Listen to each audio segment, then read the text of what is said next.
reporting on the games you love by people who love to game. The MMO Reporter Network. You're logging into your favorite game, grinding out some gear. A couple of points added to your stats, and you have a virtual beer. Max level is pretty cool, but I'll remind you here, my friend. These games are not about the goal, it's about the journey and not the end. You're listening to MMO Reporter, brought to you by Audible.com. Get a free audiobook download at audibletrial.com/MMO Reporter. And by Doghouse Systems. Choose your weapon with Doghouse Systems.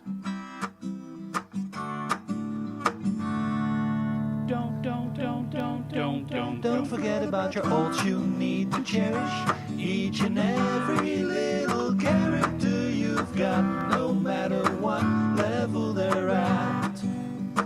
Don't forget about. Hello, everyone, and welcome to another episode of MMO Reporter. This is episode 263.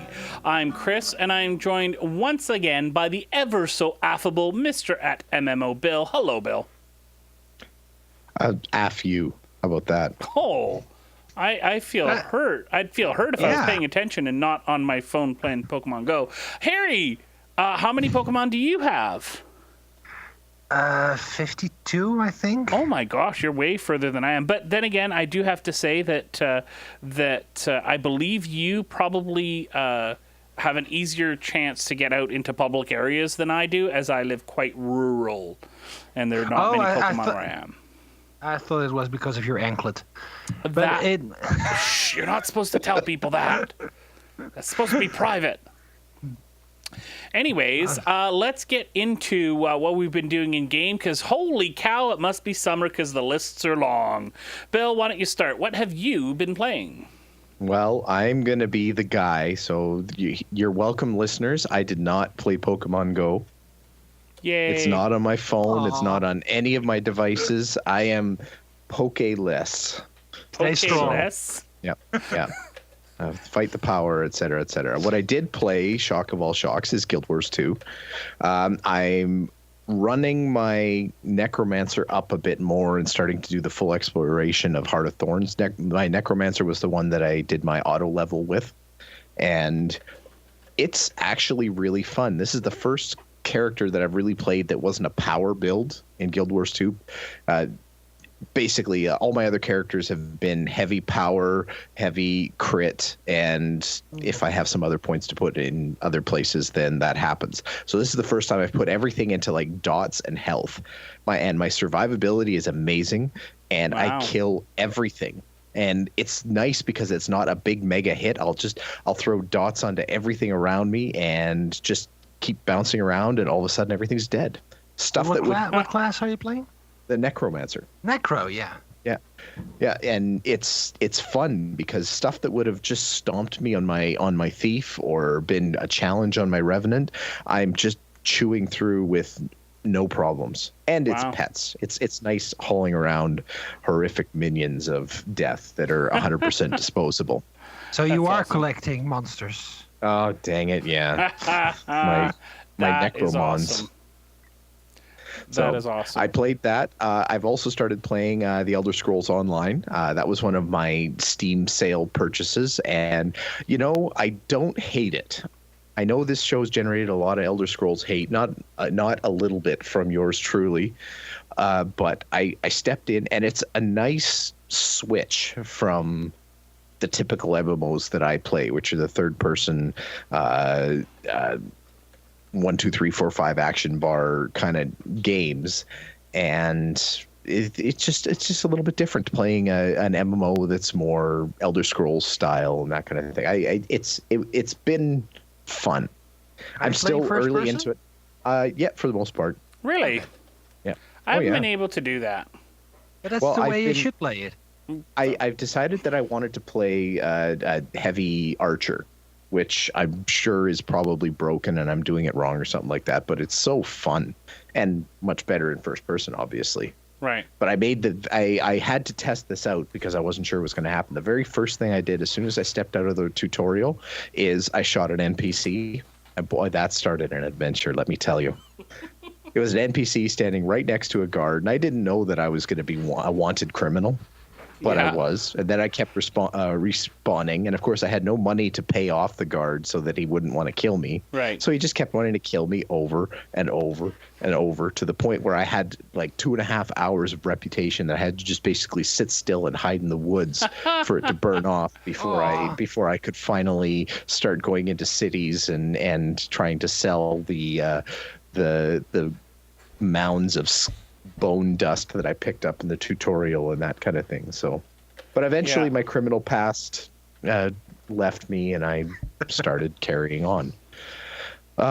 What else? This is actually probably the first time that I've had a really heavy play of everything that I bought in the Steam sale. I decided I wasn't going to plunk down money on games that were just going to sit idle in my list forever. Okay. I started playing Sentinels of the Multiverse. Which is very close to the card game, and it's actually very good. The only thing I don't like about it is it's very spammy for all of the expansion packs for the game. Everywhere you turn, when you're actually playing, like if you're in a little card battle with the villain, it's not so bad. But as soon as you're setting up your game, the game start menu, the hero building menu, everything reminds you that, oh yeah, you've only bought the start of the game. There's another 10 expansions you could buy, or a season's pass you could buy, or pre-order for season 2, or it's just very heavy. And I mean, for a pay-to-play kind of game, I thought that was a little bit much, but it's pay-to-play. It is. Yeah, that's annoying. I mean, I love the games. I hate the menus. So that's that. And I also played Guild of Dungeoneering, and just fuck that game. Seriously. I was going to say, what do you think? But I don't have to ask it. That's it. Okay, that's all I have to say about that. You need to give it a little bit more context than that. Oh, really? I die so much. It's a fun game. It's actually very clever. It's cute. I can play it in front of my kids. They really enjoy it because it's the numbers. Well, no, I found a way to contain myself for my kids anyway.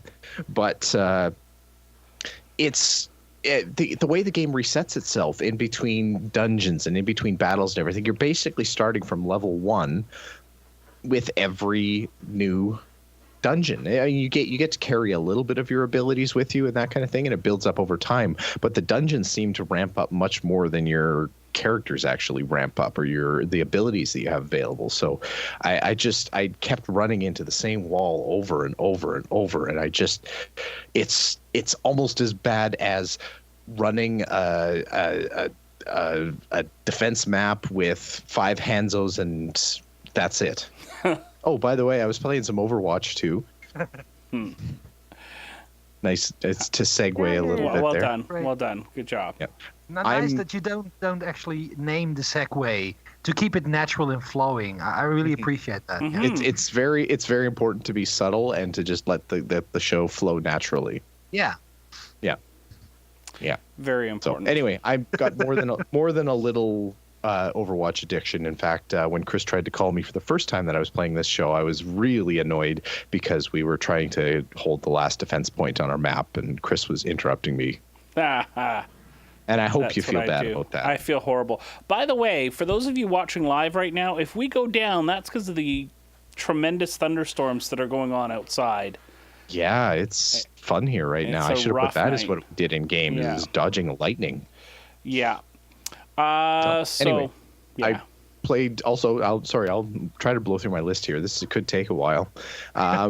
Played Riders of Icarus. I went through the tutorial. Again, similar feeling as Elder Scrolls Online. It was a nice, little bit more action heavy, character building light type MMO compared to, again, typically other MMOs that I played. It's the beginning of the game, so it's hard to lay any judgment, but the actual combat and running through the tutorial and everything like that was interesting. So it didn't scare me away in the first half hour. So there you go. It's got that going for it. That's and good. Other than that, I had a big nostalgia blast today. You guys saw the announcement for the new Nintendo that's coming out, right? Yeah. Leading edge technology that Nintendo is coming up with. I was actually quite happy when I saw the announcement that you're about to repeat. Announcements. Nintendo is, for those of you that didn't notice already, Nintendo is coming out with a new kind of miniature version of the NES that's coming preloaded with 30 very popular games from the NES heyday, including all like the Super Mario Brothers, Tecmo Bowl for all you football fans. What else was on there? Zelda and Zelda 2 or Adventures of Link. Radius, Metroid, Ninja Gaiden, Pac-Man.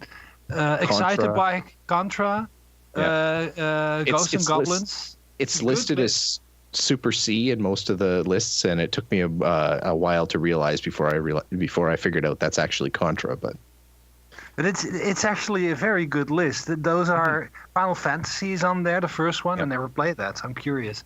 Yeah, every single post I found is looking at it on Reddit, looking at it in comment threads on The Verge and that kind of thing.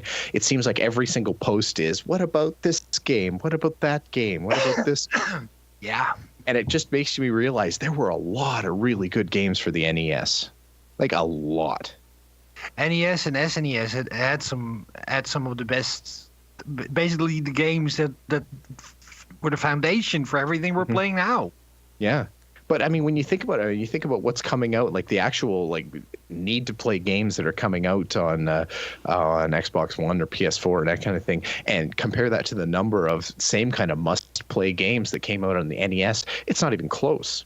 No, exactly. Yeah. I think even the full lifespan of the PS3 and the 360 didn't have the same kind of heavy library the NES did. That was a real magical time. Sorry. I do think everything the is better in the 80s and 90s, Chris. You know that. Sorry, I had a cough. Yeah, but it's true. But aside from it, I do think the PlayStation 2 is kind of the closest rival with the breadth of the library, because there's no console other than the NES, the PlayStation 2, that has so many different genres all across. It's the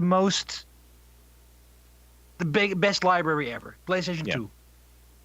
I won't argue with you, but that's kind of what took me back about this. Is considering it's Stone Age gaming a little bit, it really was a very amazing time. But the one thing I'm worried about is hooking this up to a 40-inch television and watching the individual pixels just laugh at me. Yeah, Mario's nose is going to be 4 inches wide. The one pixel that is Mario's nose. Yeah, exactly. All right, we're going to move things along. And Harry, I know that as we were recording our last show, there was something that was about to arrive at your house. Did anything arrive at your house? Well, Pokemon Go is actually delayed for our region. Isn't that what you're talking about? I've got VR. I have VR. I have it next to me. I got an. Sorry, I got some music up here for you. Just its background for you. It's your theme song. So go ahead. I'm happy for you, Harry. I'm actually happy envious. for me too. I played a lot on this, and just a couple of highlights. I played Valkyrie on it, which is it's a space MOBA. It's an arena shooter. It's the best way to describe it would be World of Tanks in space, because it has the same progression system. I want that.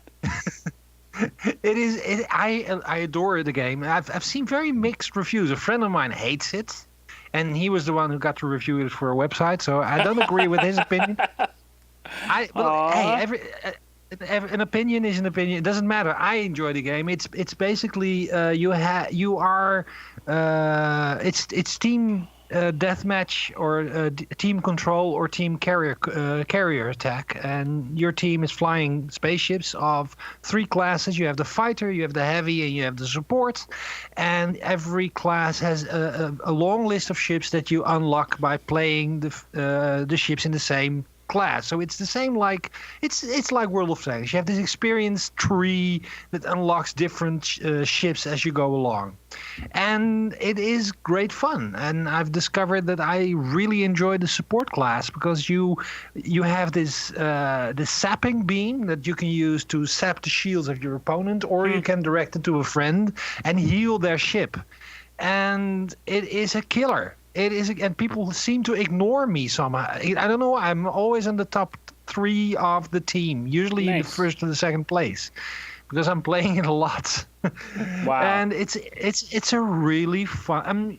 You shouldn't expect this to be anything more than this. I mean, if you go in expecting Elite Dangerous or Wing Commander, it is not that.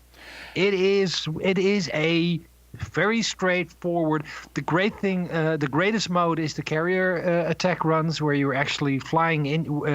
First, you have to take control points in the arena, and after you've taken them, the shields of the enemy ship go down, and you can. And it's basically the trench run in Star Wars. Wow! And are you feeling any motion sickness playing it a lot? Oh God, yes. Oh no! I laugh, but in understanding, I feel bad for you, Harry. The thing is, with Valkyrie, it was okay until I was playing a control match, and you have these and the way you capture a control point is you drop a drone, and that's hanging stationary in space, and it shoots a beam towards the control point and takes it over. So you can destroy control points of the enemy, and you can. And I thought, you know what? I will just go. I'll just hit the brakes, and I'll slowly revolve around my drone, and I'll keep it safe. Slow turns kill you. Oh, really? If you make and if I'm flying headlong into the carrier trench, or I'm just dodging and weaving and trying to kill people, that's no problem. But slowly turning around in a 3D universe in VR is murder. Wow. What also killed me, and this is another thing, and because I've had very good experiences, but the worst experience yet was Euro Truck Simulator 2. It's what it says on the tin. It's a Euro Truck Simulator. So you're driving a truck through Europe. Is it the second one? It is actually, as you might have guessed, the second one. Okay. And this game is pretty good in VR, except for when you're starting it up, you get these tutorial pop-ups, and that's fine, were it not that the camera inverts at that moment. Oh, that like means flips you upside down. If you look up in VR, the camera looks down. 5 seconds of this. I'm not exaggerating. I'm not exaggerating. I had this for 5 seconds. I thought I'll work through it. 5 seconds, and I was sick for 2 days. Oh, wow. No. It did not go away. And after that, I've had 2 days of misery because I thought I can't play VR. And it was just damn Euro Truck Simulator. And it's not, it is a bug, it's a known issue, but that got me. And it's everything else. I mean, as I said, Valkyrie gets me at certain points, and there are other experiences, but that if the game is badly designed for VR, it is. I really get sick. But rather than go through my entire list, do you see? Do you have questions? Do you see titles that you want to know more about?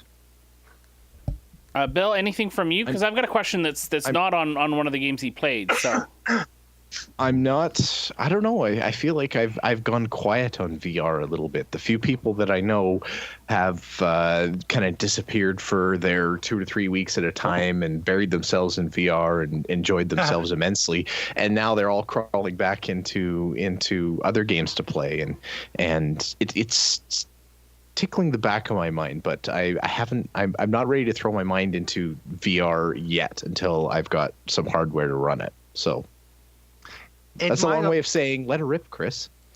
Okay. My question really has to do with playing non-VR games in a VR environment. Have you played any MMOs? WoW, WildStar, any of the good MMOs like WildStar, in a VR environment?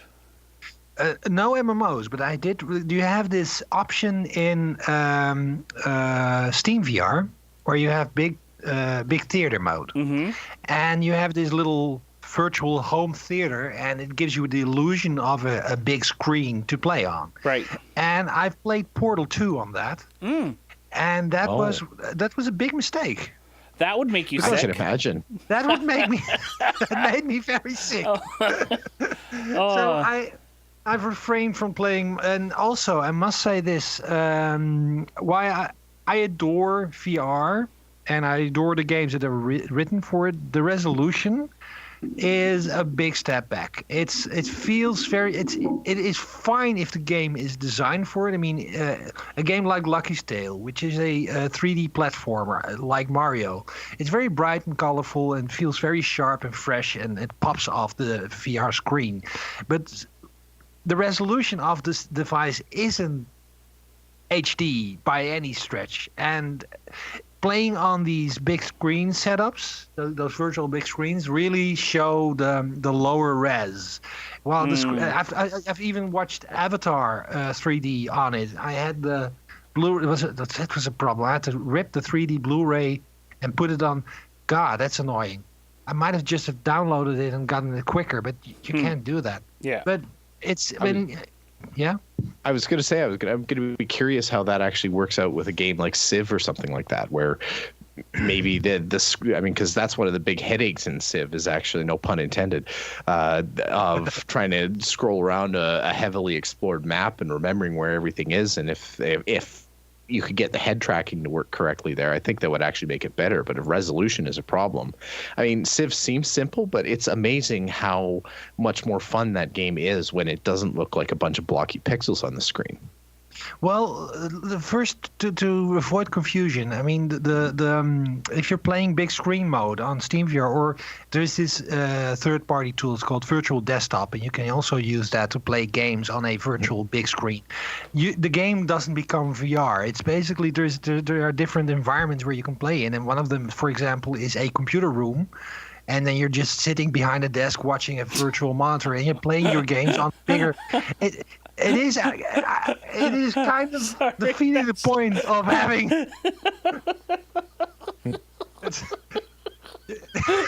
Well, there you go. Is that a new record? We're 32 minutes in now, and Chris is gone. Just sitting at a desk with your monitor. The worst thing is it's a quite boring room. And there is a version of it. It's called the Oculus Rift Fanboy Edition, and it's filled with posters of Palmer Luckey and of the Rift. And it's still a very boring environment to be in. But I mean, I was just gonna say, it's not like your game is actually turning VR just by putting on the VR head. Damn it, Chris! I'm trying to have a discussion here. But, like, you paid how much for Oculus Rift just so that you can sit in your living room and sit in a virtual desk? Okay, I'm back. Well, hey, here you have this big virtual theater that actually looks like a big movie theater. Mm-hmm. That's a thing. Mm-hmm.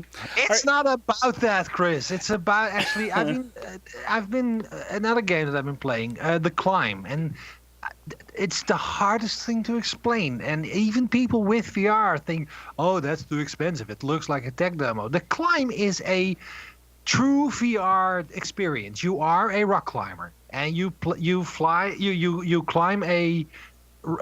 There's 3 environments, and you have to climb routes, and you go to the top, and it is a first-person experience. You just see your hands, and you use the Xbox One controller. The left and the right triggers correspond to your left and your right hands. You watch the grip by your gaze, you grab onto it, and it's a race against time, using your stamina, using chalk to get a better grip. It's an amazing experience, but every time people see it on the screen, they say, "Oh, that looks boring." Well, it isn't. And it's like trying to explain to somebody you had an amazing dream. I don't know about you, but if somebody tells me, if somebody begins a sentence with, "I had this dream last night," I feel trapped. I want to escape because I don't want to hear what they're saying. That's instant. That's instant tee off and brain golfing for me. Exactly. That's like, okay, shopping list, Pokemon Go, what have you. I mean, anything but what they're talking about.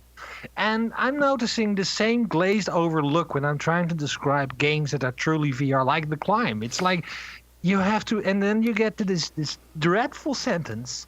Well, you have to experience for yourself. And that's a problem because people won't try this because they think it's boring while it isn't. Anyway. Sorry, my rant. The Climb is amazing. Sorry, were you saying something, Harry? I kind of glazed over there for a while. You were talking about VR, something? Another thing I've done, and this is because I think we have to move on from the VR headset. I can just tell. I'm writing a story about flight simulators, and I have to write about Flight Simulator on the Mac, so not on the PC. And my assignment, if I chose to accept it, was to learn how to fly on a flight sim. And then fly an actual plane and see how the two match up. I've done that. How did it go? Not bad. I'm still here. You're not a disembodied head in a jar? Not yet. But with VR, I might as well be. I sit at a desk. You know, I have to say the reason because I actually contemplated doing the podcast from VR, but then I thought the room that I have in VR is more boring than the one I have in real life, and I didn't want to stare at Paul Lucky's poster for an hour and a half. So, but anyway, I actually cheated and also played on the Flight Simulator X in VR because I wanted to have that experience to see what it would be like and then compare the VR experience one as well, because there is this injector software you pay for. I think it's 35 or 40 euros, and then you can upgrade Flight Simulator X, the Microsoft Flight Simulator, to VR. Okay. And it works really very well. It's they basically just made the game like Windows and checklists and your browser window are all available as a VR screen that you can move around in the cockpit. So it's perfect. You don't have to leave. And I use my flight stick and I can fly. And when I first got into the Cessna in VR, I thought the scale is off. This is so small. This can't be right.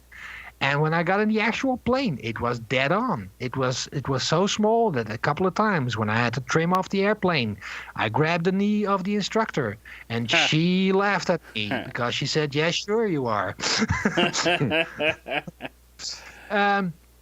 I had a great instructor, and she really. I had an interview with her, and I explained why I was there and why I was taking this lesson, and I had to fly the plane, and she didn't let me take off, and she didn't let me land, and I'm so happy for that. But I flew the plane, and I flew it towards our house, which is like 30 kilometers from the airport, and I actually yelled, "I can see my house from here!" And I had to, and it's law, and it is. Have you ever, either of you, ever flown a small airplane? Yes. Do you have a license? No. Then you can share this experience. I mean, the thing is, if you're playing a video game and you're playing with a joystick, and two things. First, your instruments are all perfectly aligned with what's happening in the game. That's not true in real life. True. I was flying on the instruments because I was taught to fly on instruments in Flight Simulator. But the instruments run behind on the actual. So if you see if there is this vertical speed, and that is slightly behind the actual climb or descent rates. Right. So if you try to correct for that, then you're always overcorrecting because you're correcting the moment you're actually already rising again. So that's, and the second thing I notice is if you are thinking about going in a certain direction, you are already going in that direction. And if I'm using my flight stick over here, I have to really push hard on that thing to make it bank. And that's something I had to adjust to. But it's so cool to finally know how it feels when you have the wind jerking on your plane and trying to correct it. And it was one of the greatest experiences of this year for me. It was amazing. Yeah. And and you can, and this is something I can tell you, even though the instructor said you couldn't, I can now say you can learn to fly pretty decently from a flight simulator, because you can transfer many skills that you take from your VR flight experience, the 3D flight experience, over to the real world. Very cool. Very cool, and I saw on Facebook as well. Just a little aside here that you may be performing some in-home chemistry experiments. Me brew own beer. I made beer, and I tried to open bottle of hop and had child-proof cap. Man asked girlfriend couldn't open either. So I had to get the tools, and actually there's a child-proof cap on one of the ingredients. I couldn't get the damn thing open. That's the most embarrassing thing ever. I'm a man, I'm making my own beer, and I can't open the ingredients. Well, That's funny. hang on. It just feels like the logic is a little bit off on that, because I mean you're trying to protect the children from accidentally brewing some beer for themselves. That's the thing. Little Timmy sat there and waited for 3 weeks for everything to percolate to just right. Poured himself a glass, and then everything went to hell. It could have been prevented with a child-proof cap. All right. Sounds like a announcement. Yeah, it is true, but it is actually it is fun to do. I bought this very easy starter kit with everything ready to go, and it's now fermenting as we speak behind me. A little keg with my own ale, and in a couple of days it'll be ready. Very nice. And that's good, because I need a drink after playing Pokemon Go, because this is the last thing I'll talk about, because it's forever.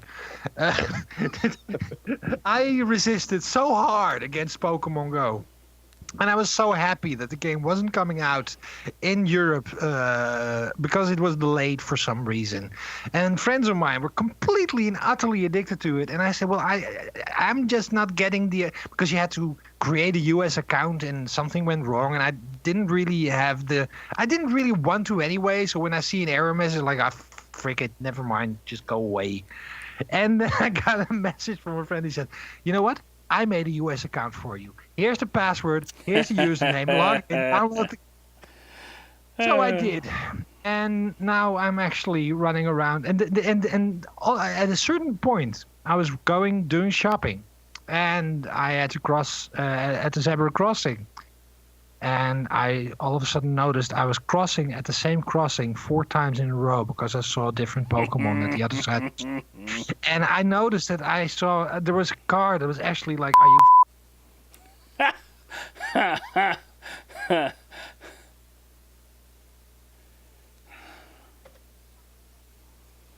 Frick. Everybody's playing it. It's like it's not. This is one evil way to take over the world.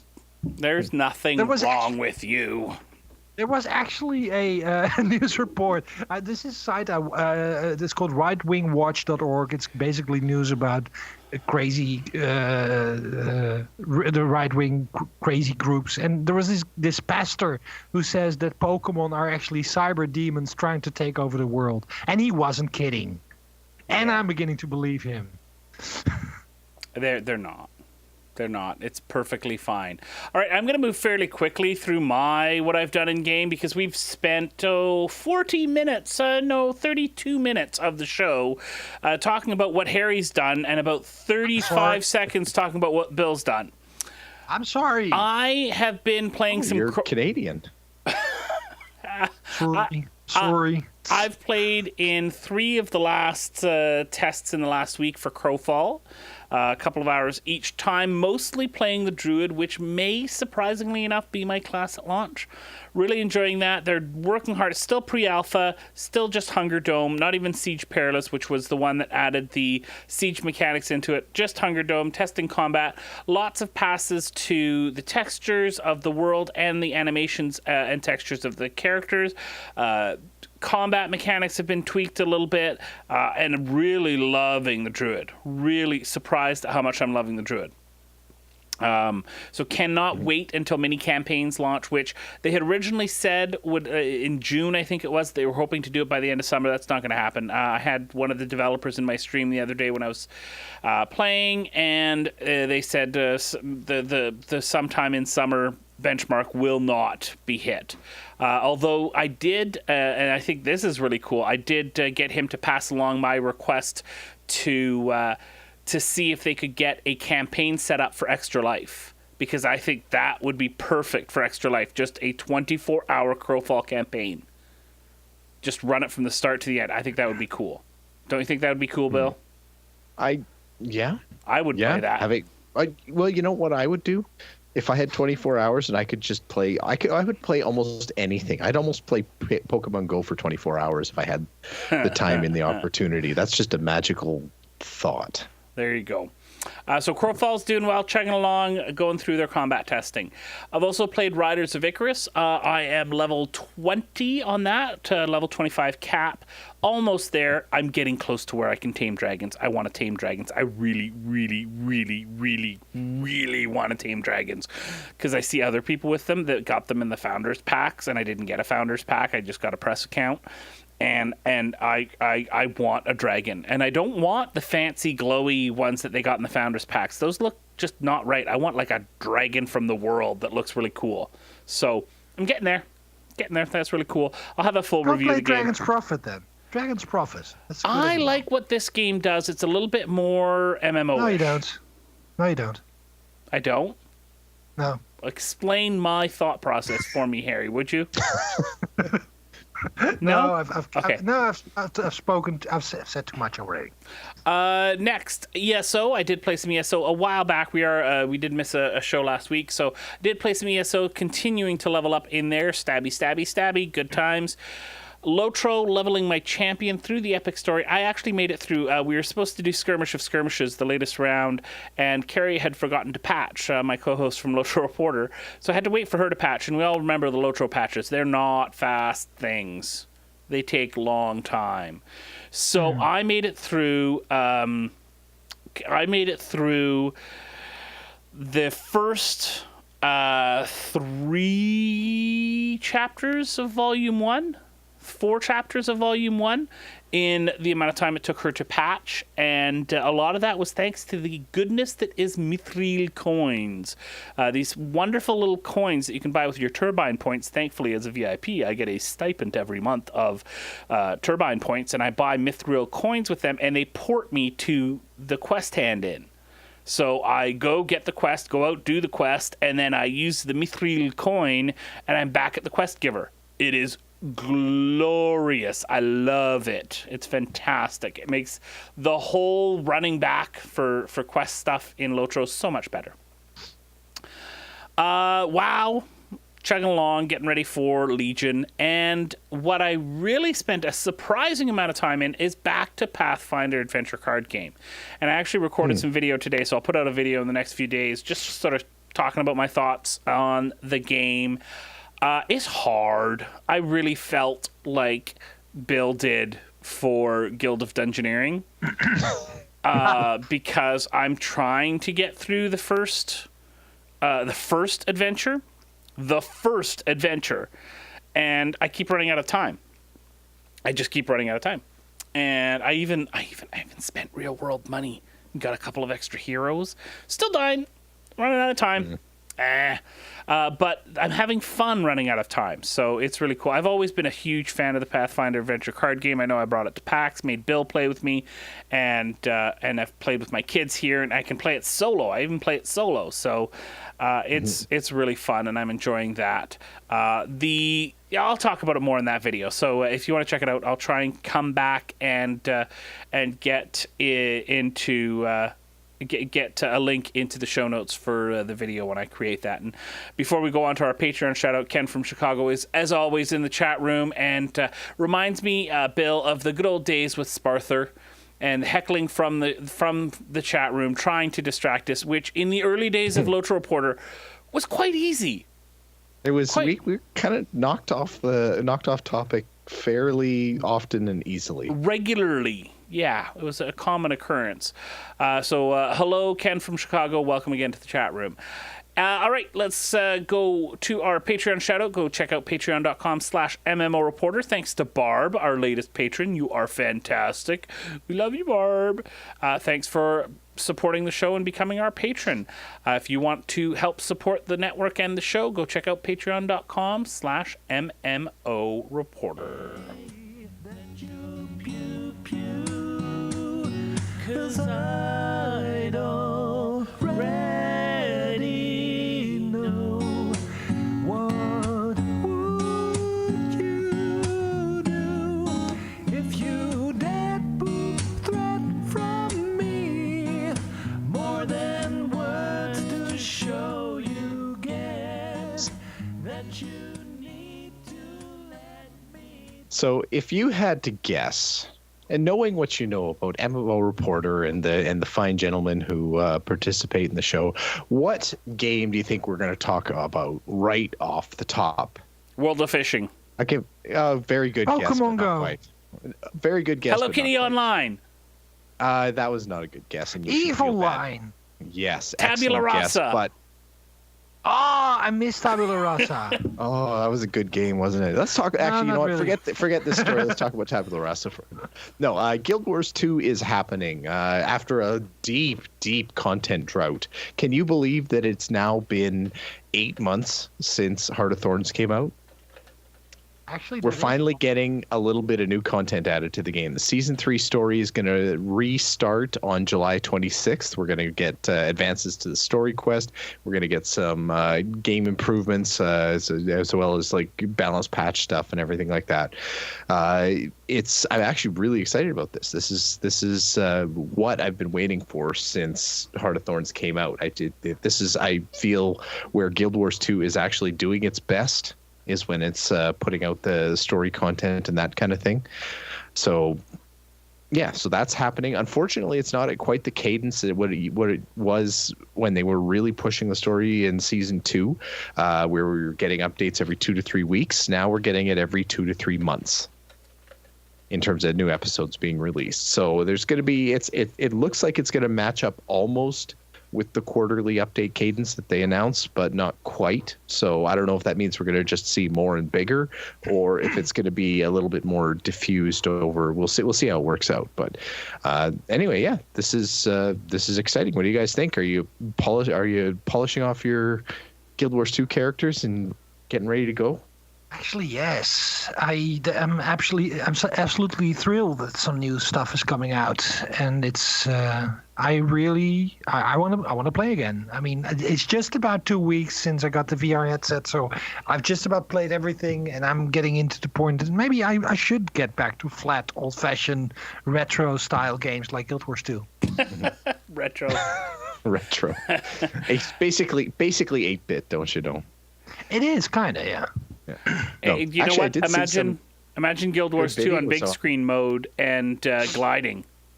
That's actually happened already. There's been videos of people. Videos don't really do VR justice, obviously, but I think Wooden Potatoes actually did a good video demoing VR in Guild Wars 2 and gave a good description of it.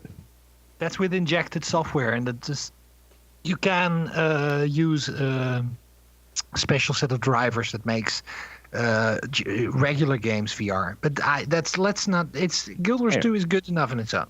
Yeah.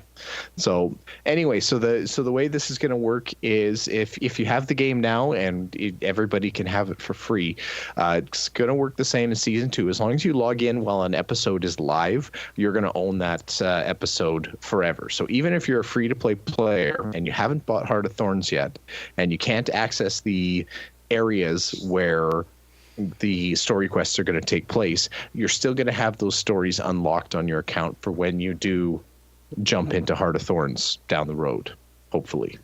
Maybe. This is so clever because this gives you a reason to just log in once in a while just to collect your stories. Then you play for a couple of minutes and then you realize, oh, it's great. And it's also good to see that they're not pushing it every week, which was kind of a thing. Mm-hmm. Yeah. Well, that was the tricky thing with that 2 to 3 week cadence that they were really pushing before, it was, you'd miss out. You accidentally go on holidays for a little while, and bang, you got to double back and buy an episode. Yep. So it's I mean, obviously it's a lot more forgiving now with 2 to 3 month gaps between episodes. But and of course, if you're listening to MMO Reporter, I'm sure we'll be gushing about each episode as it comes out, or Chris will be complaining about it. It's how it goes. Yeah. So how many episodes will there be? Because if they're putting out releases every 2 to 3 months, I'm assuming they'll do a couple of episodes per drop, or otherwise it's going to be a short or a very long story. Well, it's going to be interesting too, because you got to think that they're working on another expansion at some point, because that was their big cash infusion previously. So I would think that maybe late 2017, maybe 2018, they're probably going to be rolling out another expansion. And by then they're going to have to wrap up this season 3 story. Yeah. I would think, but that might just make too much sense. Ken from Chicago in Twitch chat says, imagine a 2-week cadence, but the content stayed for months, if not permanently. That's actually one of the things that was a little bit disappointing about some of the season 2 stuff, is that it was temporary. Like, you'd have these great world events with mechanical creatures invading certain zones and that kind of thing, and then they're just gone forever. So that said, if you do want to catch up on this, and this is just another note I wanted to add here, if you missed the boat on season 2, you can purchase those episodes. They're on sale in the Gem Store, 40% off. There's your advertisement there.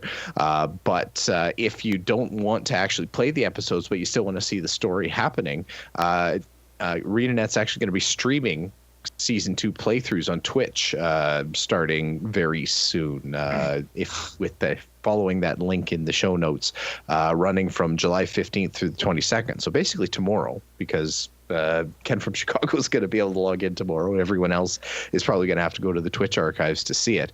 But that's kind of a cool way of doing it too, I thought, actually. If you just want to get people into the story a little bit more, but don't necessarily want to jam the content sale down their throat through the in-game store, this is kind of a nice compromise, I think. Yep. I'm kind of stuck in the season 2 story. There's this big boss fight after you jump into a certain area that you have to jump down, and you get into that fight. And I'm not going to spoil anything, but it's a damn hard fight. And I definitely burned off that fight because it was too hard. So I want to finish season 2. It's not. I'm not good enough. You did an excellent job of not spoiling that, because I have no idea what you're talking about. No, but have you finished the season 2 story? Oh, yeah. Well, there is this moment where you're in the jungle and you have to jump down this. You have to climb this thing and then you have to jump down it. Kind of a jumping puzzle, and then there is this maelstrom and you have to jump down it, and you come to this new area where there is this boss. Harry, have you ever watched a Peanuts movie? Charlie Brown. You know how the parents talk, the adults? Wah, wah, wah. Yeah, that was that. Yeah. Just saying, I get more from the parents in a Charlie Brown movie than I did from what you just said. Okay, I could. So, you know what you do, Harry? Roll yourself a necromancer, take your army of the undead down there. You'll burn through it like nobody's business. Yeah. You should have your free level 80 boost. You could be there right now. Yeah, that's true. That's very true. Very true. Okay, so we'll have links to all this stuff in the show notes. You can go check it out when we post the show. We've got some sad news. Oh, yeah, go ahead. Quick little nugget there too. There's also a little lore nugget posted up on the Guild Wars 2 website from the perspective of Tammy, whose participation in the story sort of tailed off a little bit at the end there. But she catches herself up, and I'm already excited now. It's gonna be cool. I enjoy the Guild Wars 2 story. It's good. I'm a lore fiend a little bit, almost as much as a WoW lore fiend. Yeah.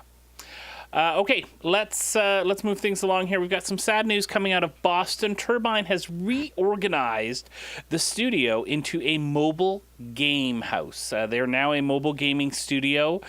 This was something that kind of leaked out a little bit. Former community manager for Turbine, Rick Heaton, put a post out on Twitter and Facebook basically saying, good luck to all the Turbine folks. Sorry to hear the bad news. If you need any help, let me know. Which... nobody knew anything was going on at Turbine, so that got things going and got people looking at what the heck was going on there. There has been one singular comment from Warner Brothers PR about this, and I'll read it word for word so that I don't infer anything here. Turbine is transferring into a free-to-play mobile development studio, and as a result, we are eliminating some positions. The Lord of the Rings Online and Dungeons & Dragons Online games will continue to operate as they do now. Refocusing and reducing the studio size was a difficult decision for the company, and we are grateful to all the Turbine staff for their considerable contributions. As the pessimist that I am, will continue to operate as they do now. Does that mean maintenance mode? That was what a lot of people were thinking. There was the new community manager, who's the DDO community manager, who's now going to do both games, Lotro and DDO, has said that no, they're still developing the game as they were before. They're following the same development schedule that they had before. That was my first thought too. I thought that they choose these words so carefully. I can't imagine that they wouldn't say continue, right, as they do now, or whatever. But no, there's still going to be some content. My thought, as far as Lotro goes, is 2017 is the next license renewal. If you were whatever the license holder is right now, it's not Tolkien's estate, it's another company. Carrie knew it on Lotro Reporter, I forget now. But if you were them, would you want to renegotiate and have a company that is no longer focused on this type of development with your license, your very lucrative license, or would you want to end their license, give it to someone new, and let them have a shot? I'm pretty sure that whatever happens, it won't be a new MMO, because that's not going to happen anytime soon. And that's what worries me. I mean, if there's one world that I would like to spend time in, it's Lord of the Rings world. Mm-hmm. And they're not going to do that again. They're not going to invest however many millions of dollars into such a huge project for a genre that is just not in vogue as much as it was 8 to 10 years ago. Yeah. See, I still think that there's a comeback to be had. Like that style of game is going to resurface at some point. Not this year, not next year. Like it's not going to have it's not going to suddenly get the WoW fever that the industry had 5 years ago or 6 years ago or whatever it was now. Geez, it seems like a long time ago now. Yeah. But yeah, so I think that license renewal is going to be huge, and I think that Lord of the Rings Online is going to have to really hustle if they want to tie off the loose ends and kind of complete the story, if you will, before that becomes a serious problem. I sort of think I don't know. It seems very rushed that a license handover would be an instant shutdown for Lord of the Rings Online. That just seems like a lot for a game that's been running for so long. Well, but that depends on when they leave maybe that's me being an optimist. That depends on when they leave. Galaxies? Yeah, it depends on when they leave the negotiation too. They could be negotiating right now for the license renewal, right? And it may be an 8-month process, and it's not a last-minute thing, but it just maybe only made public last minute. Mm-hmm. So a couple things that I was thinking about. First of all, to allay some of the fears that maybe some of the Lotro players might have, it's not uncommon for a studio that works on multiple projects to shift staff around as a crunch time arrives. So if they're doing their things right, maybe they're using, and I don't know enough about the back end of this to speak intelligently, so I won't. But maybe if they're using a similar enough base to design and all that sort of stuff, maybe they can move some of the designers from some of their mobile games over to Lotro to, finish off getting all the quests into the databases that they need to for the next content push when we get to the Black Gate or when we get into Mordor or whatever. That happens all the time at development studios, from new projects to older, quite old projects, right? When they get near crunch time. So that could happen. I also think we're going to see much more. Every step in Lotro now is going to be such a bigger step. Everything since the launch of the game till about 6 months ago was these tiny little baby steps to Mordor. Every content update was one hobbit step closer. And now we're taking nth steps closer to Mordor. That's my thought. Harry? Well, I've said before that if they're actually making that push, then I'm jumping back in, because I've invested so much. I've invested 7 years of my gaming time in Lord of the Rings Online. Then I want to see Mordor. If only the gates. Oh, wouldn't that be terrible? Yeah. Just reaching the gates and then all of a sudden, sorry, we're shutting it down. Yeah. In 3, 2, no! That would be terrible. I would. That hurts. I would be all in for a final permadeath solution where everybody's rushing the Black Gate and you finally see the tower in Mordor explode from the ring being tossed into Mount Doom. And that's it. That's the end of the world, and you can't play Lotro anymore. Once you've gone through that session, that instance. What should happen is that in the final week of Lord of the Rings Online, dozens and dozens of eagles land in all the starter areas, and they carry all the players to Mount Doom, just in time to see what you just described. Yeah. Just as a big F you to the whole plot hole of the damn eagles. Okay, they were actually coming. They were just that late. You know what? We talked about that. It's funny, on Lotro Reporter today, we talked about the Eagles, and there was a top 10 crazy theories about Lord of the Rings. And the one theory is that Gandalf was always trying to get the Fellowship to the Eagles to get them to Mordor, and he just fell. Even his final words were an indication of what they should do. They should fly. You fools. Fly, as in eagles. As an author myself, I'm not at all at the same level of Tolkien. I'll never ever be. Mm-hmm. But I can tell you, as a little bit of inside baseball, we writers forget about stuff and make mistakes. And Tolkien also made some plot holes here. And that's just the thing. He later papered over. He said, well, the Eagles were basically not interfering in. That's just bullcrap. It's just he just forgot about the Eagles, because every time he needed a damn escape. Gandalf was rescued. If the Eagles can pick up Gandalf from a tower, they can damn well drop off Frodo at Mount Doom. They can pick him up there. They can go there. Yeah, but they only picked him up after the Dark Lord had already after he had fallen, and all the Nazgul were no more. They were guarding the skies. They were watching the skies. Okay, we're moving on.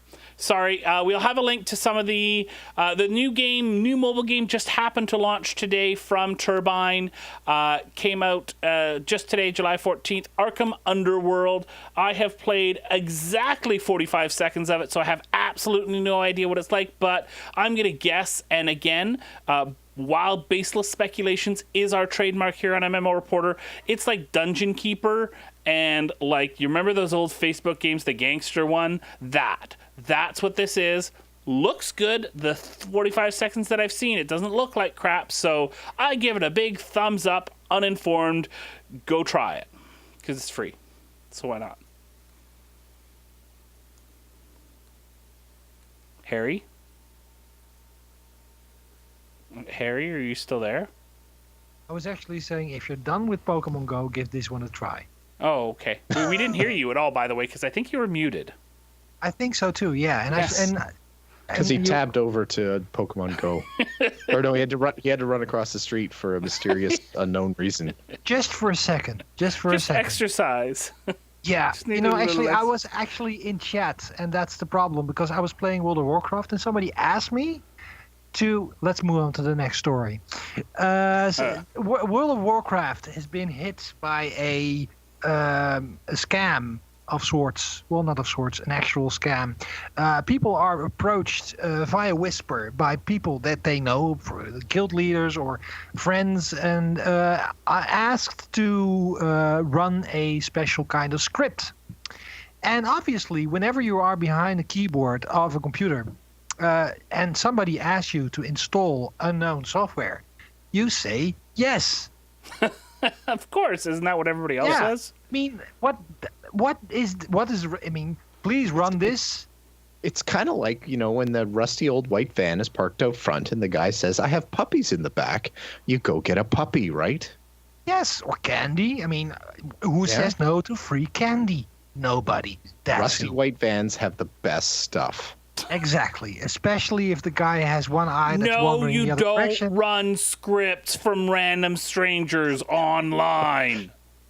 So the script basically empties your gold. It's fair. I mean, I was first saying this is ingenious. No, it isn't. It's basically the same as somebody's calling and says, "I'm from your bank. We need to do a security scan on your computer. Please run this and this. Go to this and this website. If you do that, you lose money." In World of Warcraft, it's exactly the same thing. So but there is this software that's basically being run using the because you can run add-ons on World of Warcraft, and you can run user-created scripts, so that's nothing new. But somebody basically made malware out of that, and not only does it empty your gold account and gives it to somebody you don't want to give it to, it also enlists your character in the next scam and sends whisper messages to your friends asking for the same thing. So it's kind of this social engineering virus that's going around World of Warcraft.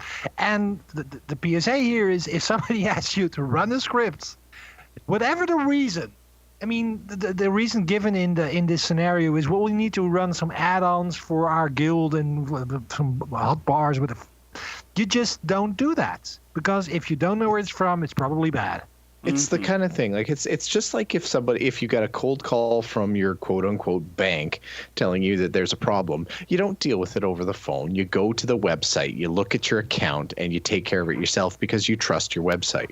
If somebody tells you to run an add-on or check out an add-on, if you can't verify that that's a legit add-on by going to, I don't know if Curse is reputable still or not for WoW add-ons or anything like that, but if you can't find that add-on on the internet, then don't. Actually, and the person who wrote the post here actually on the WoW forums was actually fairly clever about it. They took the command that the scammer asked them to run, plugged that into Google, and the first result was a Reddit post about, hey, there's a new WoW scam.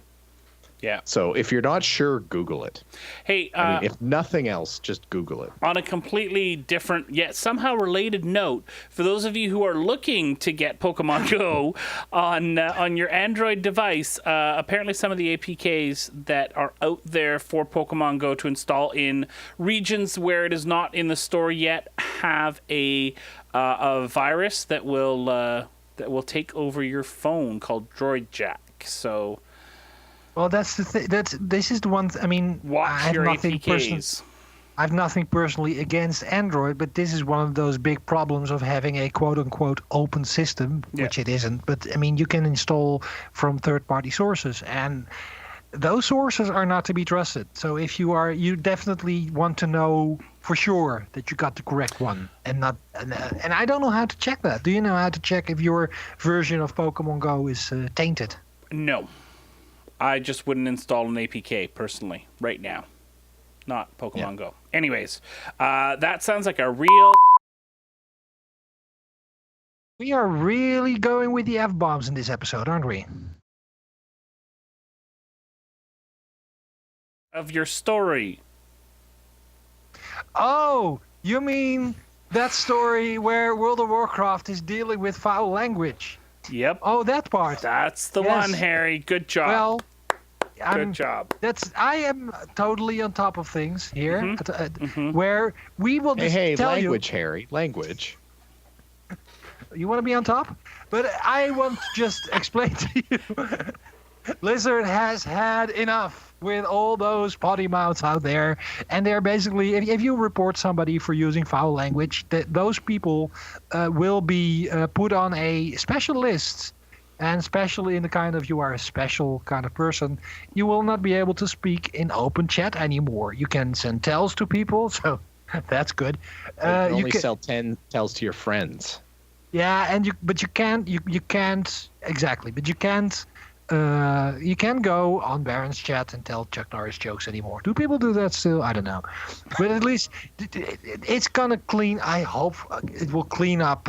It's not that I have a personal problem with foul language if it is appropriate, but it is just annoying if you're just trying to play a game and people are trying to be rude about anything. So they're trying to clean that up, and this is the way to do it. Yeah, and it's a 24-hour ban or restriction, which will double with every subsequent silence that you get with no upper limit. So 24, 48, bigger numbers that I don't want to work out.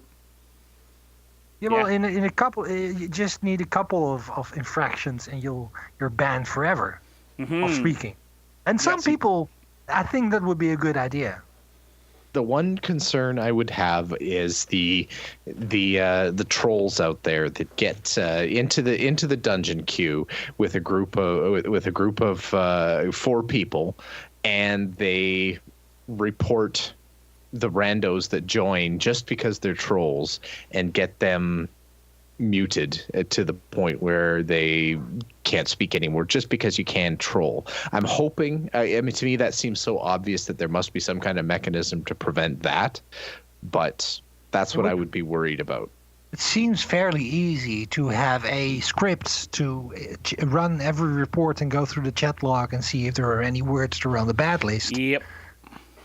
I don't think that would be. I do think probably somebody will be banned for some reason that's not. But don't think. I mean, there is in Lord of the Rings, for example, there are chickens. You know that. Yep. And those chickens, they say kut kut kut. And in the Netherlands, that is the rude word for the female part of the anatomy. So you just all of our Dutch listeners are entirely offended about this show.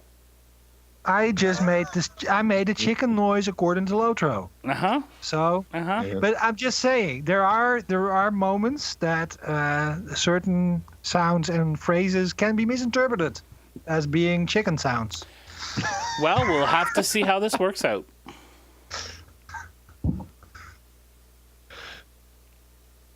Bill, I think you have something to add. Oh, apparently I do. I thought I was Harry. We for are a second. on a roll here tonight, gentlemen. This is absolutely the fire. professionalism that there is on this podcast right now is absolutely craptastic. We need some Benny Hill music going here. I hope you could edit that in. Just a really quick note to build the hype for Legion here. Blizzard seems to be doing the same thing they did for Warlords of Draenor, where they're actually doing some kind of preview lore videos that are kind of comic book style to explain some of the major characters coming into the expansion and that kind of thing. So this is their trailer for the lore trailers that are preceding Legion. Right. So it's a little bit meta, but I'm still into it. I'm excited. I'll watch this. I'll probably be more interested in this than I am in Legion. Because I'm still not there. I'm still not. I think this is the least pumped I've ever been for a World of Warcraft expansion, and that includes Cataclysm. So I'll still play it. It's probably going to happen. It's inevitable, but I don't have the buzz going. Yep. Yeah, you know what? You'll get there. You'll be there with Harry and I on launch day. Yeah. Let's go. Yeah. This'll probably be what does it too, is the lore trailers. Yeah. Okay. So let's move things along real quick here. We are running long, so I'm going to make this quick. Our couple of sponsors here. Audible, go to audiblepodcast.com/MMO Reporter to check out... and people stop typing in the chat in the show notes. And you go to audiblepodcast.com/MMO Reporter, and you can join the Audible subscription. Using this link, you will get a free month, and you are going to be able to get one free audiobook with that.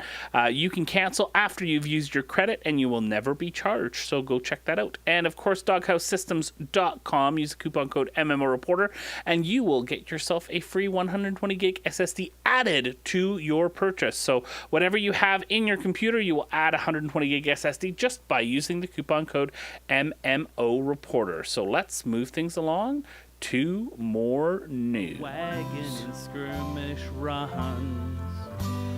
Pull that boss when your healer yells out of mana.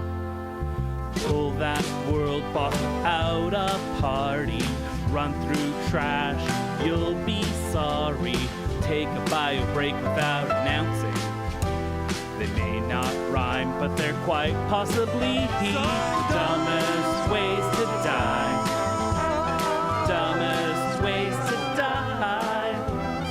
Dumbest ways to die. So many dumb ways to die.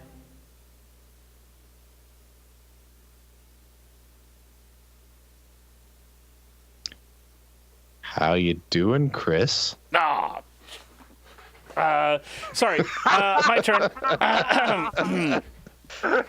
All right, so Trove. Let's talk about Trove. Trove has introduced class trials. That's right. You are now going to be able to jump into Trove, and before you ever choose your class, you're going to be able to try all of them up to level 4 for free. That's right. You can try out all the different classes, and then once you get one to level 4, you won't be able to play it anymore until you pick one, and then you can level up. You get one class for free. I'm currently playing a pirate on there, and it's fun because I get to throw out cannons. Literally, I throw out cannons. It's fun. Play Trove.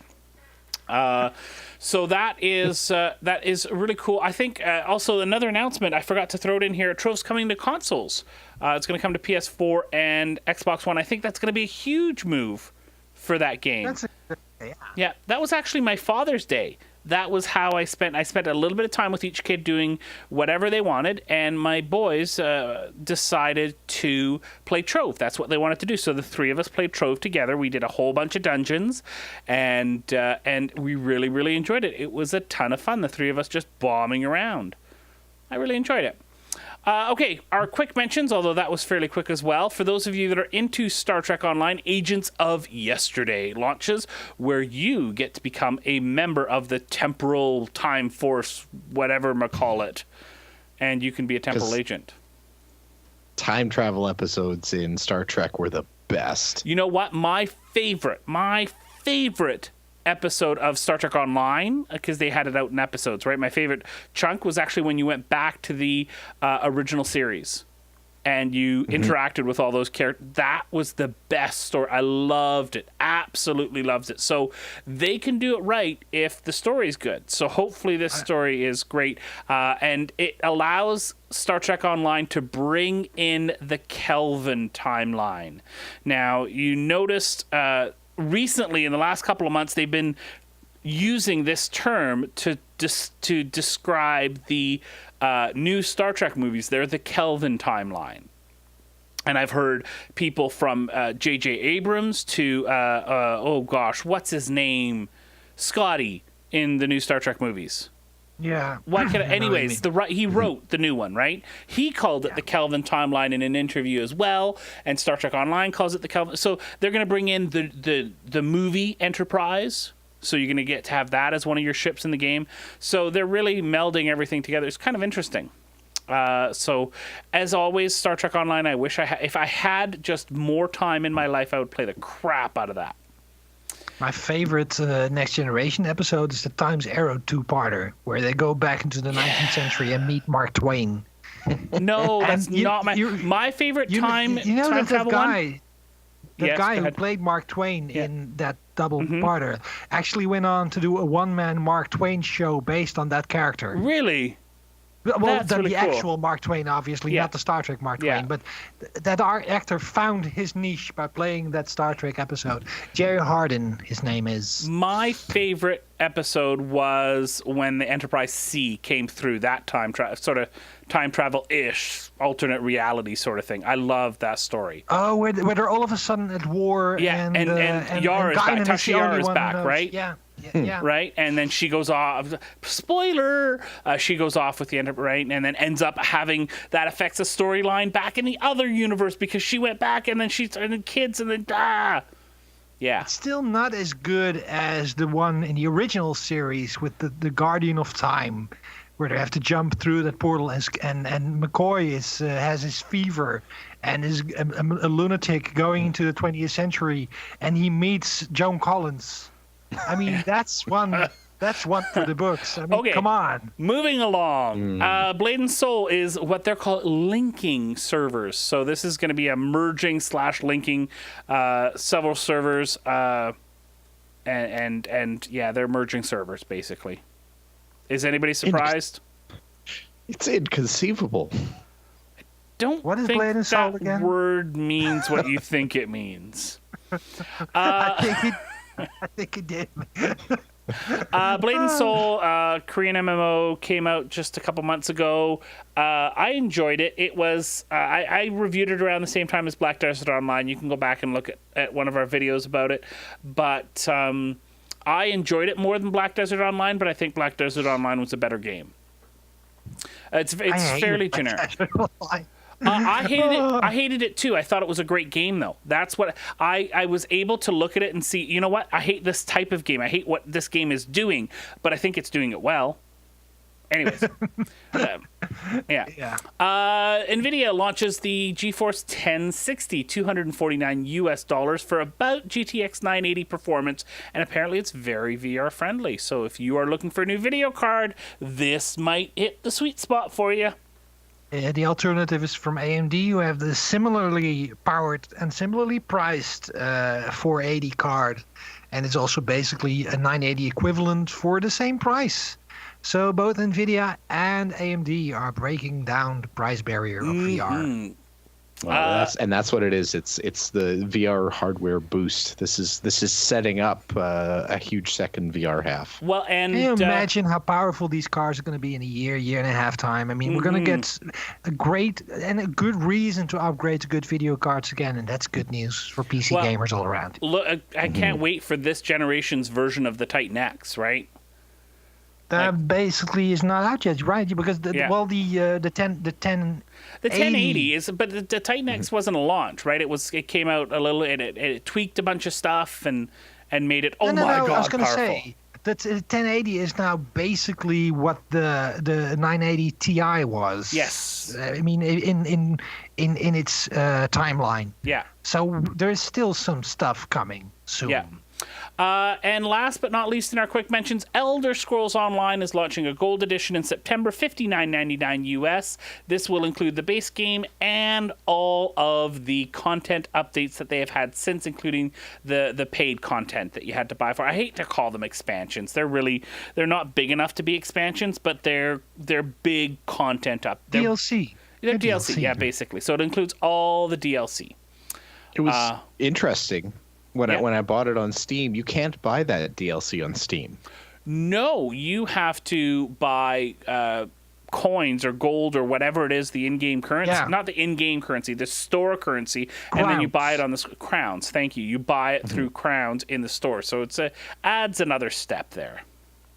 But now they'll have this. Oh, go ahead. They funnel people towards using that in-game store. It's almost like just making sure that they're used to accessing it.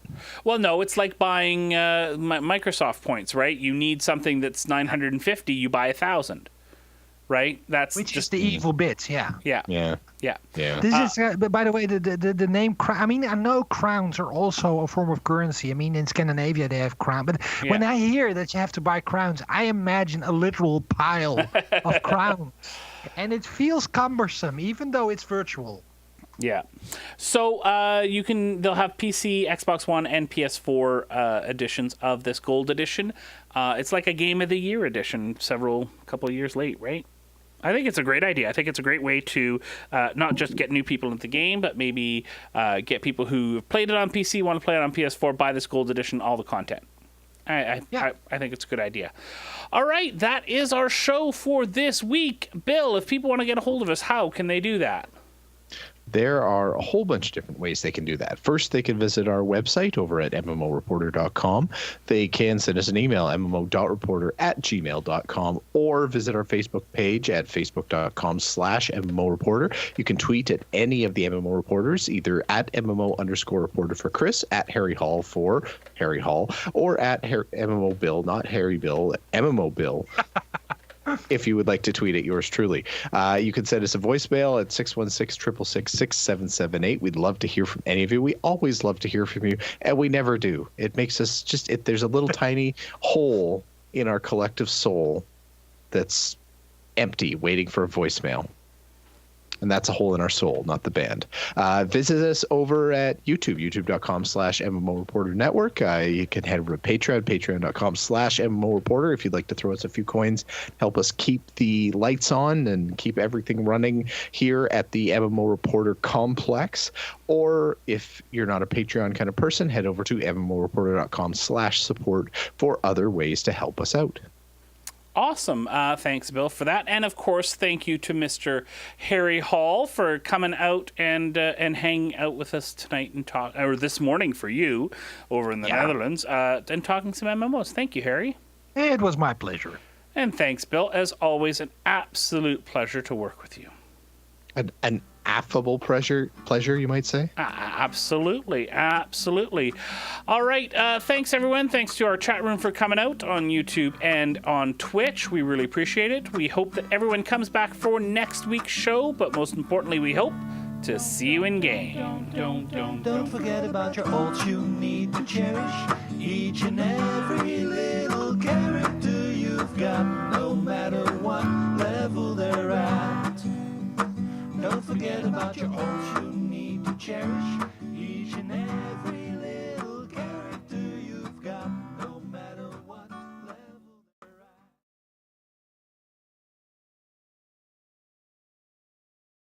at. On any of the links here, and please check out our Patreon campaign at patreon.com/MMO Reporter.